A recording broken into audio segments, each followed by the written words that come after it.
makes it simple and easy and more affordable than you might think. Petite Kitchen and Bath Design Center. Haven't you waited long enough? Pittsburgh's chief meteorologist Stephen Cropper tracking the weather in your neighborhood. Now, Channel 11 News starts with breaking news. Breaking right now, 2 people shot in a Pittsburgh neighborhood. Let's get you right out to Channel 11's Renee Wallace live in Knoxville with the breaking details. Renee, what can you tell us? Well, Catherine, I can tell you that police were called here to this neighborhood. This is Georgia Avenue, the 800 block. The call came in as a shot spotter alert about 9:45 this morning. Take a look, though, at what we saw even before we got to the actual police activity. You're looking at the car that police told us was driven by one of the 2 shooting victims, 2 men. They were trying to drive themselves to the hospital, but they could not make it. Both, we are told, were shot in the lower part of their bodies and are in stable condition. Now, that shot spotter alert came in as shots fired in the 800 block of Georgia Avenue. Police gathered what evidence they could here on the scene. They were here for about an hour and a half, but they have not released many details yet. A neighbor told us why he was surprised by all this commotion. I would say a quiet, very peaceful neighborhood, to be honest with you. So this is definitely out of the norm? Oh, yes, it's definitely out of the norm. You can see from behind me the scene is now clear, but a man leaving the scene about an hour ago told us that one of the victims was his brother and that his brother was shot in the lower back, but that he's going to be okay. We're still working with police to find out a motive. We'll follow any and all new developments throughout the day and have them for you tonight, first at 5 on Channel 11 News. For now, reporting live from Knoxville, I'm Renee Wallace, Channel 11 News. Our home is gone. It's condemned. We can never go back. She was swept out of her home by that massive water main break. Remember it 3 weeks ago in Carrick. In the days after her house was condemned, they called a hotel their home. And while the insurance is still being sorted out, the family is seeing a strong show of support. Channel 11's Lori Hoy has been following the family's heartbreaking story since that morning and joins us live with the latest. Lori? Well, Catherine, the last time we talked with Rose and Wendy Gitson, they were staying at a hotel about 3 weeks ago. Well, now they are in temporary housing at this cemetery on Brownsville Road. It was September 20th when a 24-inch water main broke on East Agnew Avenue. Water poured into their house. Mom and daughter were rescued by firefighters along with their 6 cats. Their house has since been condemned. While insurance claims are still being processed, the Gitsons first stayed in a hotel and are now living temporarily in a vacant caretaker's cottage at the Birmingham Cemetery, courtesy of the Cemetery Board. I think that's wonderful that they let us stay here because we would have to live in a hotel. And I don't want to live in a hotel room, you know, the rest of my life. I mean, I want a house. I want my home.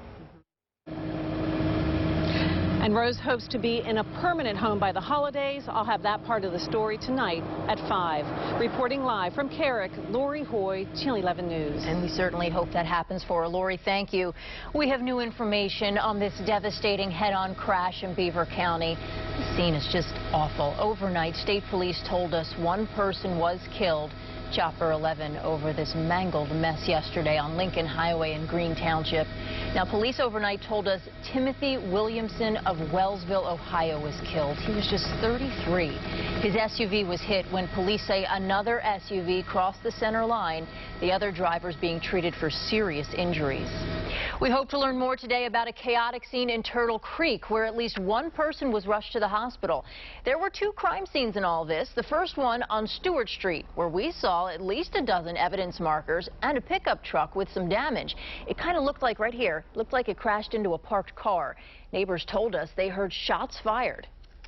It sounded like pretty high caliber, though. It wasn't just like a small gun or something. It sounded really serious. And then I heard a car speeding really fast down Larimer Avenue towards Triborough. And that's our second scene. Let me take you to Larimer Avenue, though it was 2 blocks away. Police were out there, too. No word on the victim's condition or how they were hurt. A man charged with selling Pittsburgh rapper Mac Miller the drugs that killed him will stand trial. Cameron Pettit pleaded not guilty yesterday in L.A. The judge ordered him to be held in jail without bond until the trial. That is set for late November. Police say Pettit sold Miller counterfeit opioids and cocaine. Miller died of an overdose last year. 2 other people have been charged. Police say they have shut down a major drug ring in Westmoreland County. The raid went down at a home on Leishman Avenue in New Kensington yesterday. Investigators say they found 1,400 stamp bags of fentanyl along with cocaine and an unregistered gun.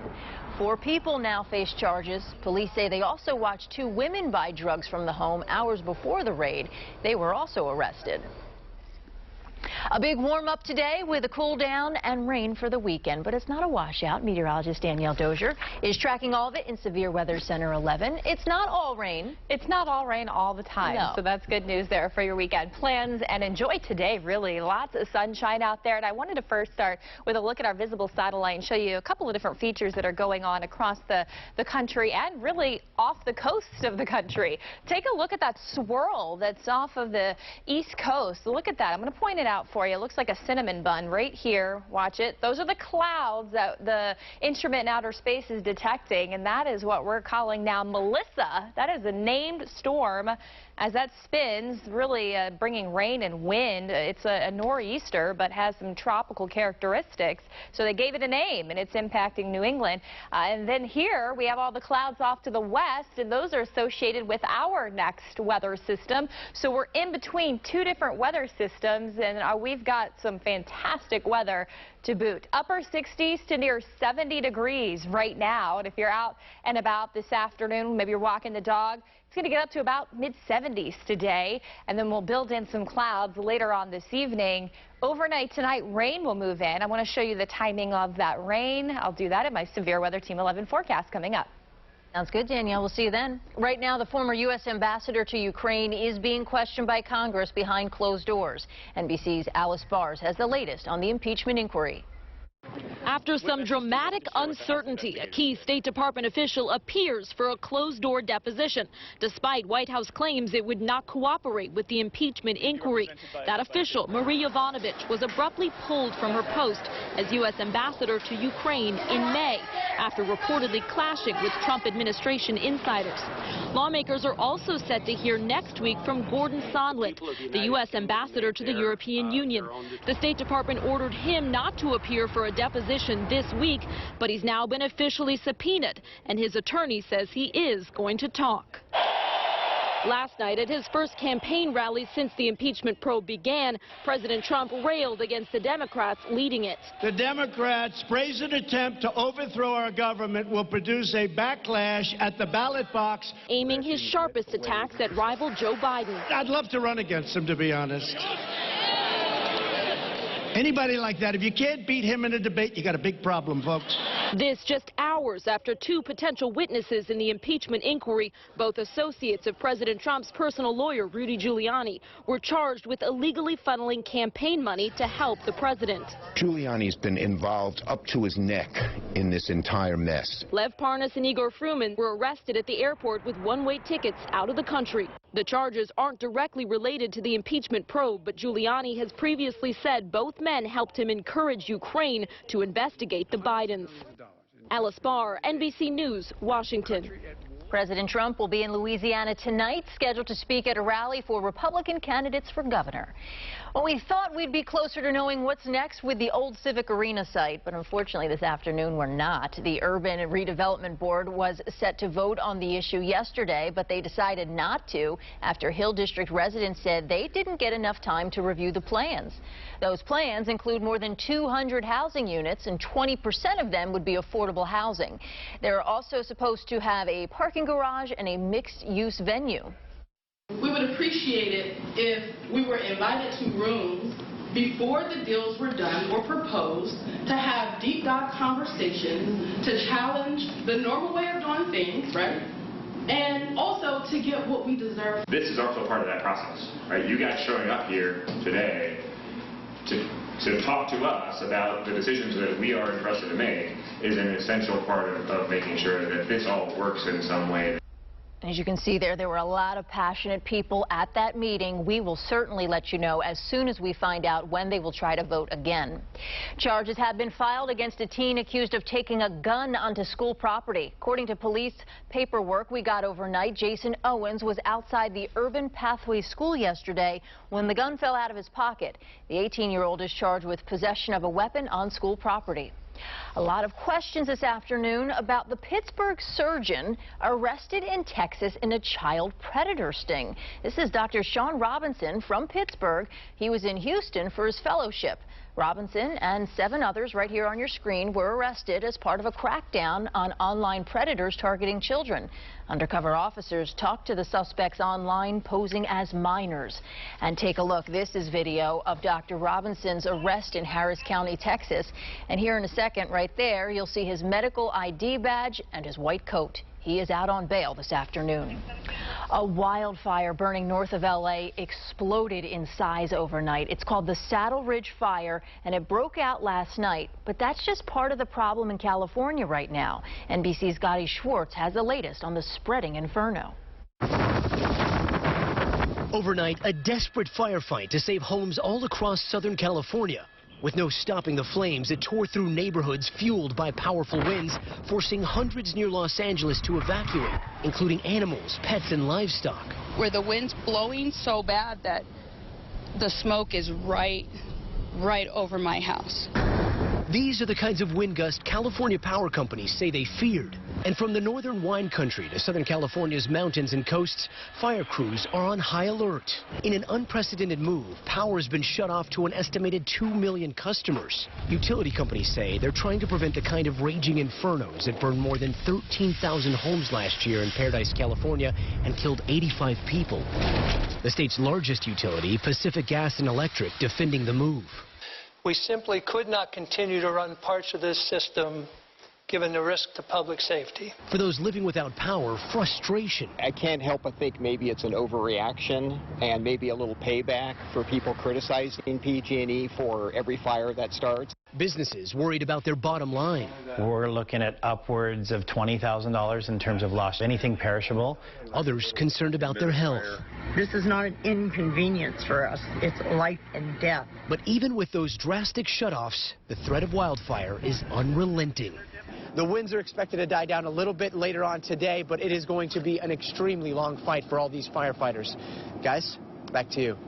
Other news this afternoon, talk about a close encounter. A teenager stops in his tracks. Yep, when a bear walks right by. What he did right that experts say you need to know. And you will soon see the signs in these signs in a local neighborhood, how they could save a life and keep the memory of a teenager alive at the same time. And wonderful news, a popular Pittsburgh parade is back on this weekend. New at noon, the mystery person, though, trying to sabotage it. Enjoy today's sunshine. Clouds will thicken up later on this evening. I've got the timeline of when rain moves back into the area. WPXI Now. When a major story breaks, this is where you'll find 24-hour coverage. From the Channel 11 newsroom to our crews live in the field, we'll bring you the information you need right now. WPXI Now. Always on when you want the latest on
Society for Life the Night. This special event helps fund life-saving cancer research and treatments. Walk with us at Heinz Field on October 17th. Visit WPXI.com/light-the-night. When we walk, cancer runs.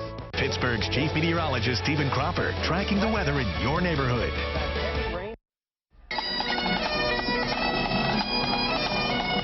A familiar sound will be back this weekend. A very popular Pittsburgh parade is coming back after taking last year off. But as Channel 11's Liz Kilmer learned, a mystery person is trying to sabotage the turnout. Take a listen.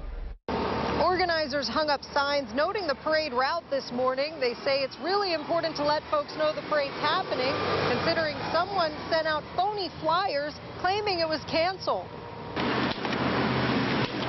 Signs are up, and come Saturday morning, Bloomfield will be bustling with this year's Columbus Day Parade.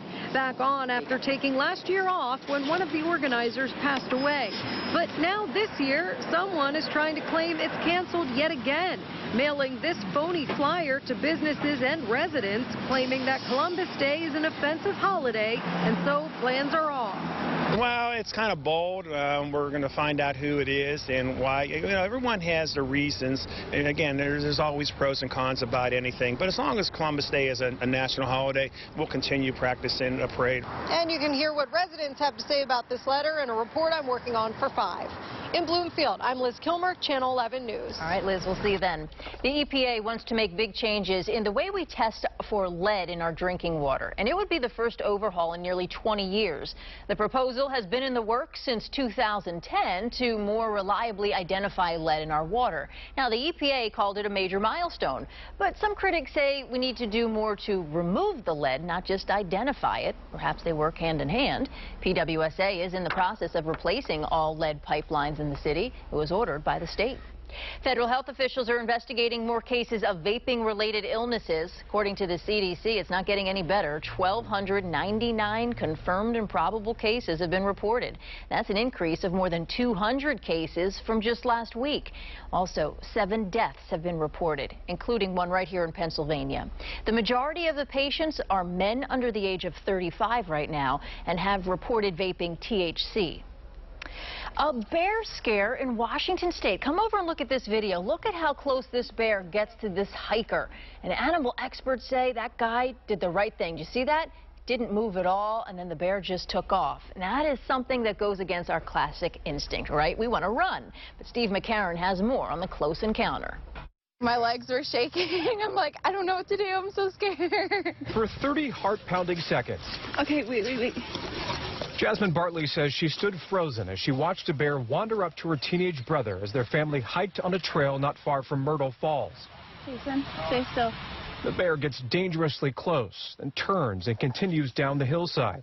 A huge sense of relief that Bartley still feels today. I could breathe. I was kind of relaxed in a way, and then we ran up the hill and left. Bartley says her family had no food with them on Sunday when this happened, something none of them had experienced before. The State Department of Fish and Wildlife says the encounter was very unusual. I can't say I've ever seen a video of that happening in that type of location before. Captain Jeff Wickersham says in this particular circumstance, he doesn't think Bartley and her family did anything wrong. Sometimes animals will just start following you when you start running away. And they didn't. They stood their ground, and I think that was probably a wise choice. It all worked out. Well, we've had plenty of bear sightings in our area. If you ever run into one, don't forget, always try to make yourself appear bigger. And again, most importantly, like we saw in that video, do not run. Good advice. All right, we are taking a look at those temperatures out there right now in the upper 60s to low 70s. It's 68 degrees in Pittsburgh, 70 in Greensburg, 69 degrees in Washington. And enjoy the sunshine. Clouds will build in. Later on this evening, we are looking at mid-70s, falling to mid-60s as we head into 8 p.m., 62 degrees by 10 p.m. And as we head into the overnight, temperatures will be falling into the 50s. Not as cold when you head out the door Saturday morning, but you're going to want your rain gear and a way to keep warm. Temperatures will still be chilly in the 50s at 53 degrees. We had 50 out there this morning. Southeast winds will shift to the west overnight tonight, anywhere from about 5 to 10 miles per hour. As I mentioned, those clouds will thicken up, so mostly cloudy to cloudy overnight tonight. Tomorrow we are looking at showers moving through. The timing is going to be in the morning and early afternoon for us. So while we do look to detect a couple of spotty ones overnight, here's a look at what it's going to look like as we head into the rest of the day. Here's Storm Tracker at 2:30 in the morning, and you're going to notice those spotty showers showing up in green. And as I advance the time clock from west to east, you're going to notice the rain moving across the area here 6:30 a.m. So again, a day where you're going to want your umbrella, especially by mid to late morning into the early afternoon. That's where we kind of get the bulk of the rain that's a little more widespread. Here's 10 a.m. with that rain moving through the Pittsburgh area, and then it clears out rather quickly because by 2 o'clock the model data shows it's well off to the east, if not already tapered off across the area. So a cold front will be bringing this rain, and I wanted to tell you that because it's going to be turning much colder into our Saturday night. In the meantime, take a look at what you can expect tomorrow afternoon.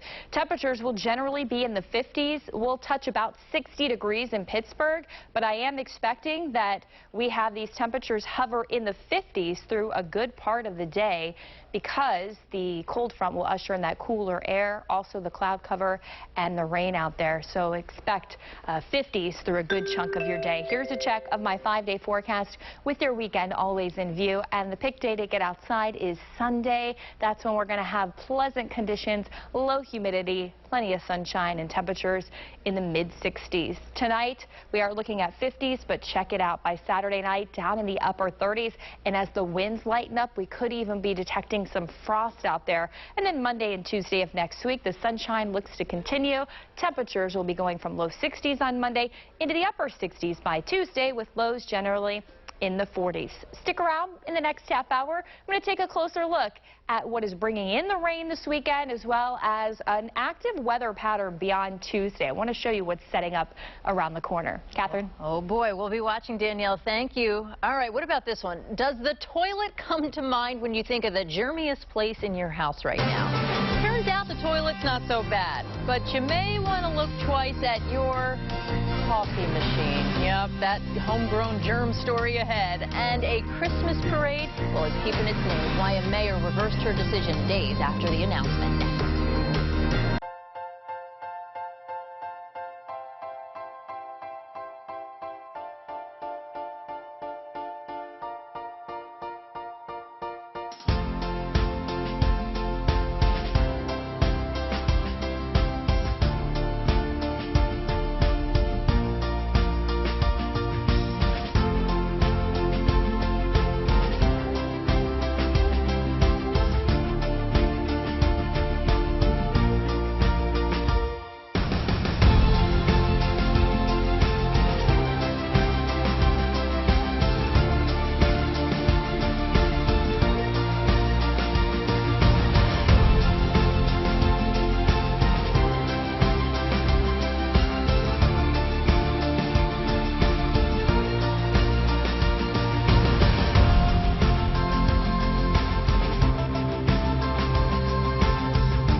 News at 5, covering more news in Westmoreland County.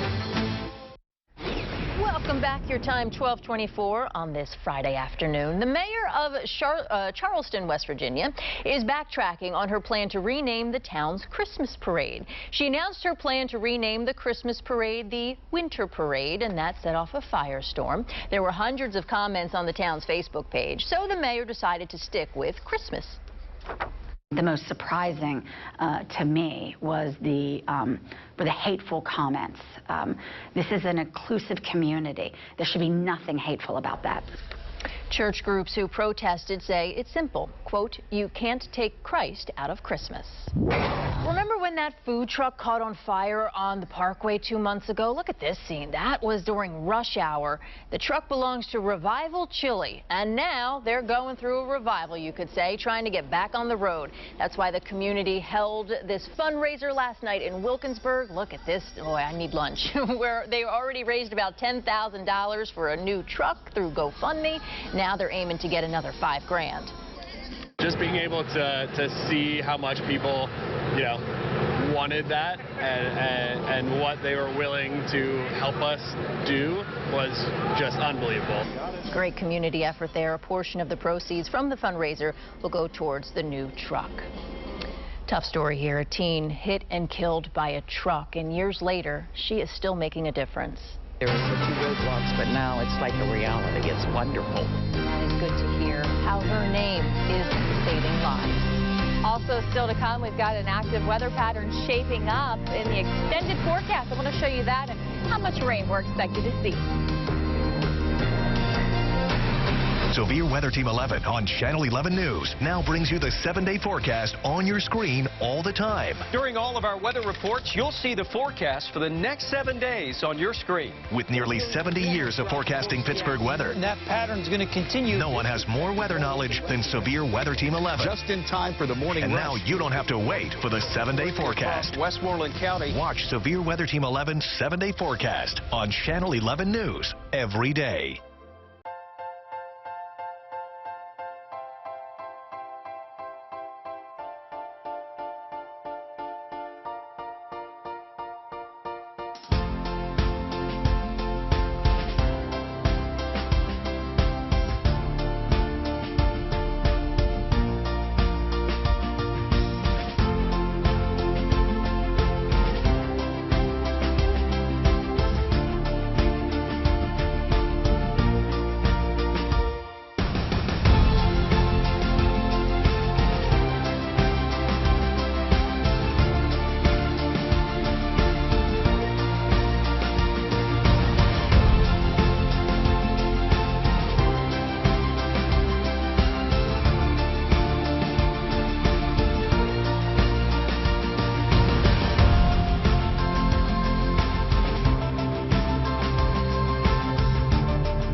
Channel 11 News at 6. Followed by NBC Nightly News at 6:30.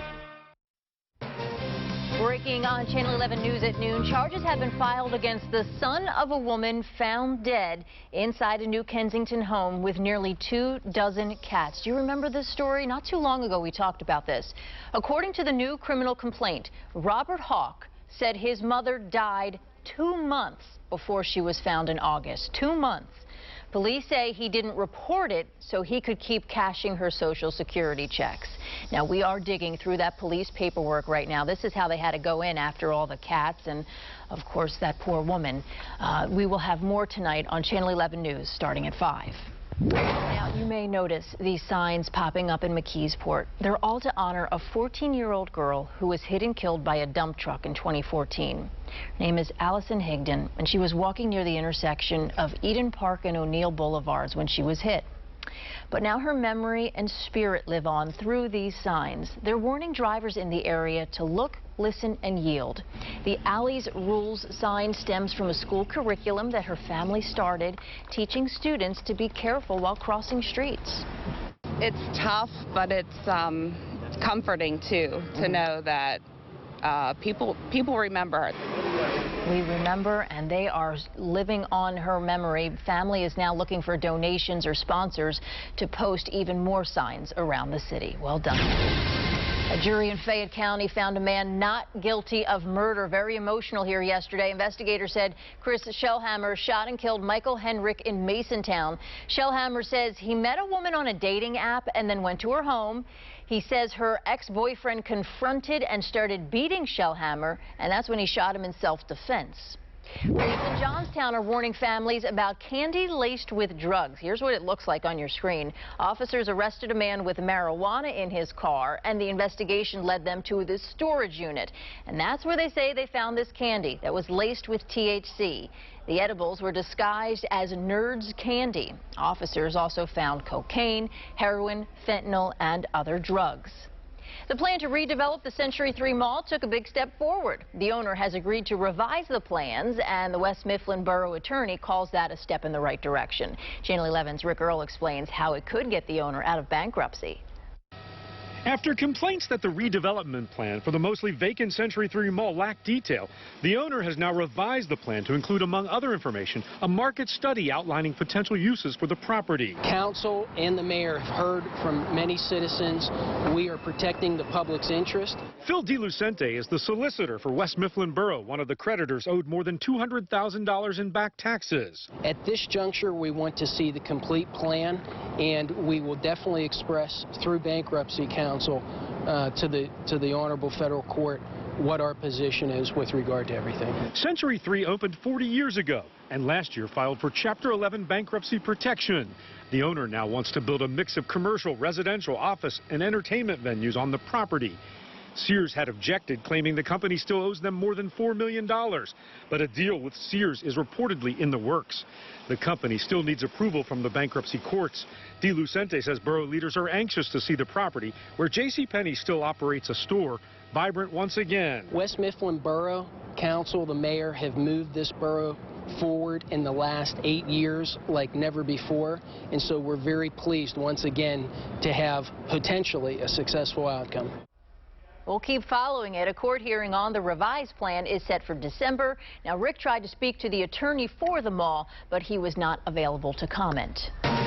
Scattered showers will return for part of your weekend. Meteorologist Danielle Dozier is tracking how much rain we will get from this system. It's not a washout. It's not a washout. I think the latter half of the Saturday is going to be better than the first part. Wonderful. So keep that in mind if you have any plans. Let me show you Storm Tracker Doppler 11 radar in a cold front that is back off to the west in Illinois right now. That cold front's heading east, and you can see the rain right now that's associated with it, basically from the Great Lakes all the way south into the south. You can see that rain there through Indiana and Illinois right now. So that's headed our way, bringing rain to the area as we head into the overnight and morning tomorrow. But look at the rainfall forecast. It's not expecting to be, we're not expecting it to be a lot of rain. Only a couple of hundredths, maybe up to about 1/10 of an inch in spots. And then we have another round of rain moving in next Wednesday. So this time of year, we can get these busy weather patterns that set up in the fall season. By Wednesday of next week, we've got another low pressure system coming across the area. So so we are looking at more rain moving in during the Wednesday time frame. Coming up, we've got a lot more to talk about. I want to go over your football Friday night forecast, and I want to show you the fall foliage map, the latest one we have, if you're doing a little leaf peeping this weekend. We want to see it. Danielle, thank you. It is a top priority in the state. With all the football and fall festivals like Danielle just talked about, people are doing a lot of traveling in Pennsylvania right now. And that's why the state really wants you to pay attention to a certain bug. Channel 11 news anchor David Johnson explains why they want you to make sure one doesn't hitch a ride with you on the way home. Tailgates, football games, and festivals. It's a busy time for people to be zigzagging across Pennsylvania, and that's causing new fears in the state. They don't want this invasive bug, the spotted lanternfly, catching a ride in our area. So it's an invasive pest that feeds on a lot of different plant species, and it puts our agriculture and our forests and our backyards at risk. Penn State entomologist Heather Leach studies the spotted lanternfly. Right now, it's all over southeastern Pennsylvania and as far west as State College. If people are coming from southeastern Pennsylvania, then they could be spreading this insect. The state is so concerned about it, it has a hotline up and running, and you can also report sightings online. The spotted lanternfly was first found in southeastern Pennsylvania in 2014. Penn State has joined the Pennsylvania Department of Agriculture to stop the bug from spreading. The spotted lanternfly is native to China, India, and Vietnam and feasts on crops that are important to our state. So it's threatening our grapes, our tree fruit, which then in turn threatens our wineries, cideries, things like that. 14 counties in southeastern Pennsylvania, including Berks, Lancaster, and Montgomery, are under a quarantine right now. It means certain items cannot be taken out of these areas.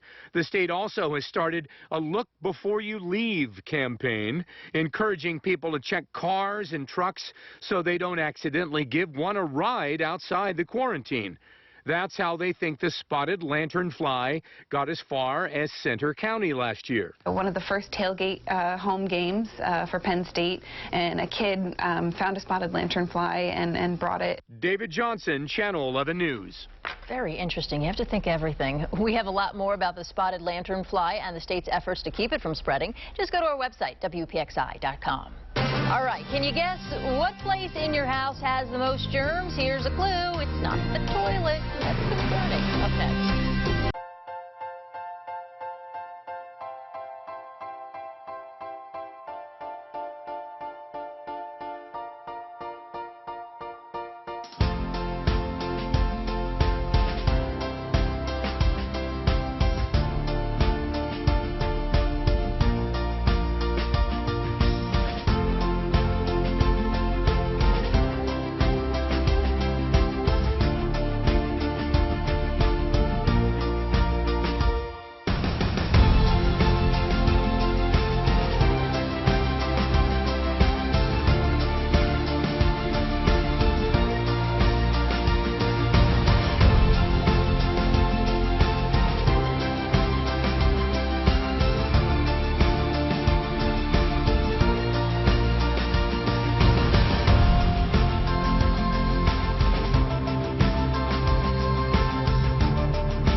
7-day forecast, now on your screen all the time on Channel 11 News.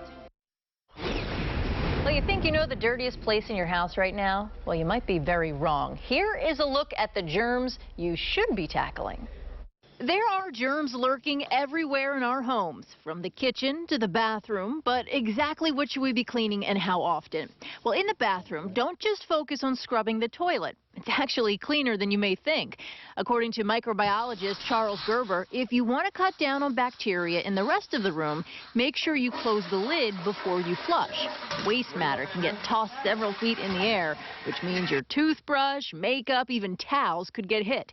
Now, speaking of towels, those moist clothes are the perfect place for bacteria like E. coli to grow. So make sure you wash them with hot water every 3 or 4 days, Gerber says. And then in the kitchen, those rags and sponges used to wipe down everything, well, they are perfect at collecting bacteria like E. coli and salmonella. Think you can just throw them in the microwave or the dishwasher to clean them? Well, think again. Your best bet is just replace them every week.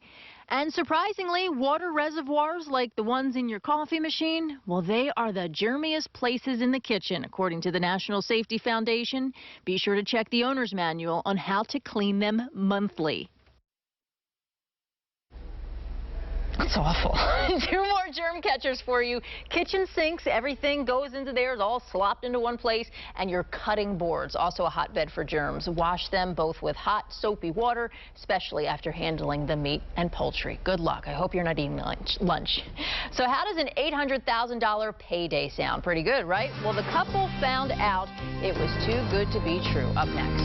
Temperatures are running a lot warmer this afternoon, but it's cooling down for your weekend. I've got to look at the forecast if you're heading out to any of those fall festivals.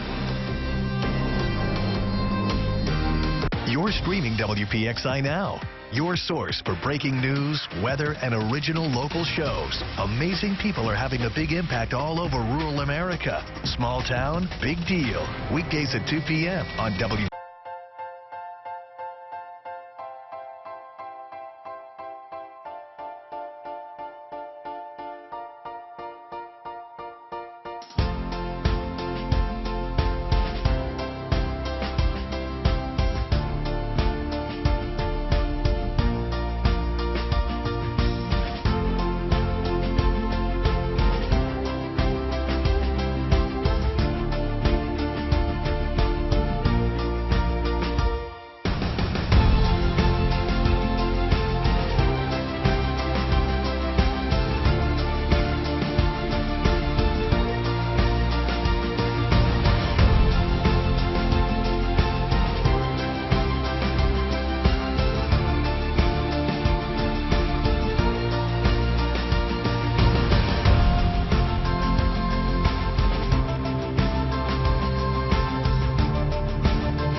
You have always counted on Channel 11 Morning News for breaking news. Now, we've expanded our coverage of breaking news where you live. Our anchor connects you to new information all morning long. Don't miss anything happening in the morning. Watch Channel 11 Morning News.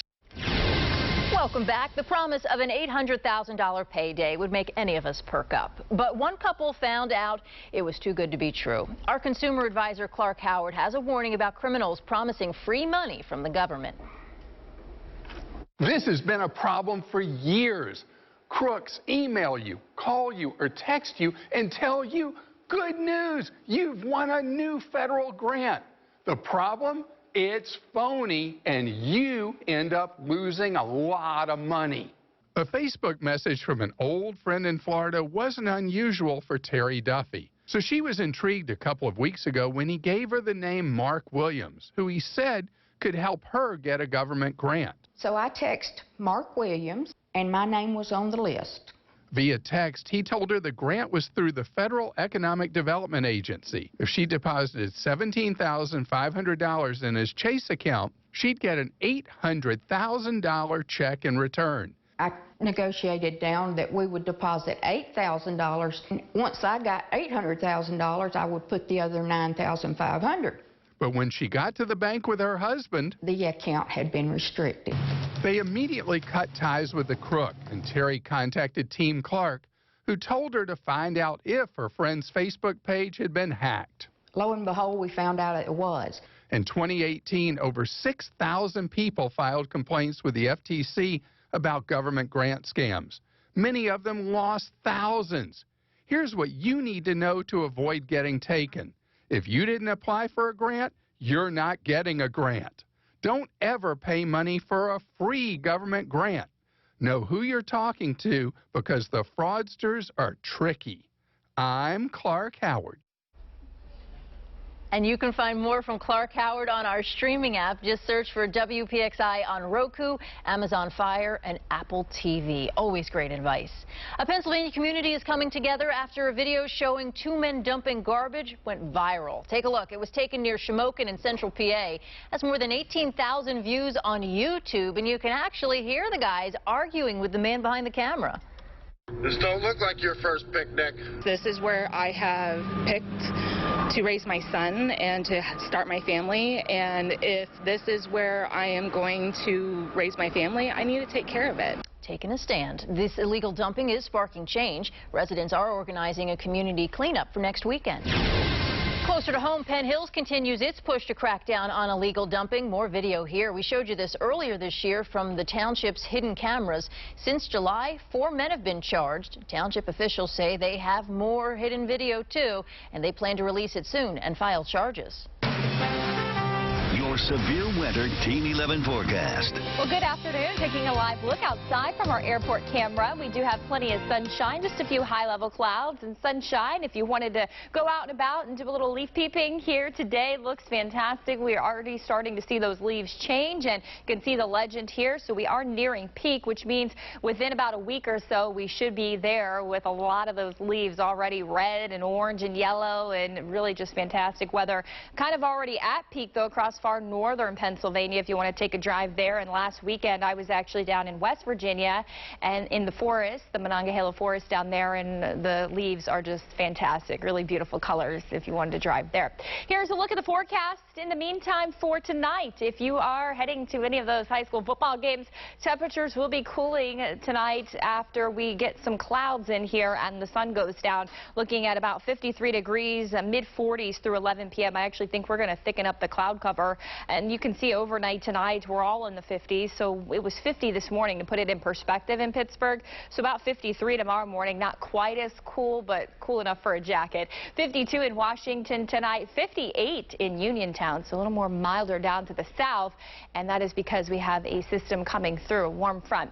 So we are looking now at Storm Tracker. This is 2 a.m. and I do expect a chance for a few spotty showers, mainly after midnight. And we head out the door early on Saturday. We'll also be tracking a couple of spotty showers. So you can see a rate around Beaver to Newcastle. Perhaps even here in Pittsburgh, still detecting a couple of showers out there. The bulk of the widespread rain holds off until about mid to late morning, the way it looks right now. So you're going to see that here. This is 10:30 a.m. Look at how much is out there coverage-wise. So while we do expect a chance for rain in the morning, the coverage looks like it peaks by mid to late morning and then through the early afternoon. So Butler, Pittsburgh, near Washington, Uniontown, you can see all the green. So have your umbrella if you're heading heading out around that time frame. And then here's 1:30 p.m. There could be a few lingering showers in the ridges heading into the mountains, but we are starting to dry things out by then. And by late afternoon, we actually could even get some sunshine in here, believe it or not. Here's a look at our current temperatures, and I want to show you this because not only is this cold front bringing rain, but it is also bringing in some cooler air to our area. Look at the bite, the temperatures out in the west. I mean, even the central part of the nation. Blue colors, sub-freezing in spots, and look at the contrast. 70s out ahead of this front. And so for tomorrow, if you're heading out to any of the fall festivals, we're looking at temperatures kind of holding in the upper 50s through much of the day. We may hit 60, but they'll fall briefly and then perhaps rise behind the front with the sunshine. It's also going to be breezy, 10 to 15 mile per hour sustained winds. Could have gusts up to about 20 and 25 miles per hour as the winds lighten up by Saturday night and temperatures fall into the 30s. Have some patchy frost potential as well Sunday mornings. You may want to protect your sensitive vegetation, but Sunday is definitely a really nice day to get outside, albeit a little chilly out there in the morning. Sounds good, Danielle. Thank you. A teenager got quite the surprise when he went to the bathroom. Take a look. He found a goat. Nope. Nope. Nope. How that goat got into the house. Next.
Everything happening in the morning. Watch Channel 11 Morning News.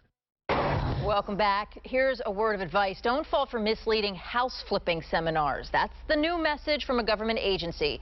One company is being sued for making false promises of big payoffs. The Federal Trade Commission says the Utah-based real estate investment firm Zurich used bogus success stories and lured people in with ads using popular HGTV hosts. Problem is, HGTV says they're not affiliated with the company. A spokesperson for Zurich said in part, quote, "We have multitudes of satisfied students and stand by our training." And finally, a teenager walks in on something he was not expecting in the bathroom, and his reaction is priceless. Listen. Nope. Nope. Nope. Nope. Nope, no way. He found a goat napping in his bathroom, and he, as you heard, didn't want any part of it. The goat escaped from a farm, apparently smashed right into the house. Here's some home video of it. The animal wandered right to the bathroom and fell asleep. As you see, it was eventually caught and returned to his farm. He made a run for it. That's all for Channel 11 News at noon. Our next newscast is tonight at 5. You can get breaking news updates anytime on our streaming apps. Just search WPXI on Apple TV, Roku, and Amazon Fire. And have a fantastic weekend. We'll see you Monday morning.